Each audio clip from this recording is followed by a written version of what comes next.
Hello दोस्तों, आपने कई बार सुना होगा कि जहर जहर को काटता है, पर ये कहना गलत है। कैसे गलत है, चलिए जानते हैं। ऐसा लोग सांप के जहर और उसकी दवा एंटीवेनम के संदर्भ में बोलते हैं, पर एंटीवेनम कोई जहर नहीं है। ये तो एक तरह की एंटीबॉडी है। एंटीबॉडी बनती कैसे है, ये जानने से पहले हम ये जान लेते हैं कि जहरीले सांप और वेनम कितने टाइप के होते हैं। भारत में 300 से ज्यादा सांपों की प्रजातियां पाई जाती हैं, जिसमें से लगभग 100 सांप ऐसे हैं जो जहरीले हैं, और इसमें से 40 स्पीसीज ही ऐसी हैं जो पानी में पाई जाती हैं। 60 स्पीसीज लैंड पे पाई जाती हैं, और इन 60 में से मेन 4 सांपों की स्पीसीज है भारतीय कॉन्टिनेंट में ज्यादातर पाई जाती है। अब इन चारों के नाम क्या है, चलिए बारी बारी से देख लेते हैं। पहला है नाजा नाजा, इंडियन कोबरा, जिसे गांव की रीजनल भाषाओं में गेहूंवन या फेटार भी कहा जाता है। और दूसरा है डबोया रसीली, जिसे रसल वाइपर भी कहा जाता है।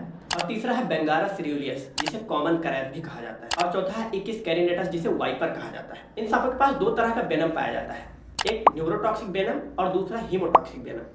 ये शरीर में जाके काम कैसे करता है, इसकी चर्चा हम पार्ट 2 में करेंगे। अब बात आती है कि एंटीवेनम बनता कैसे है।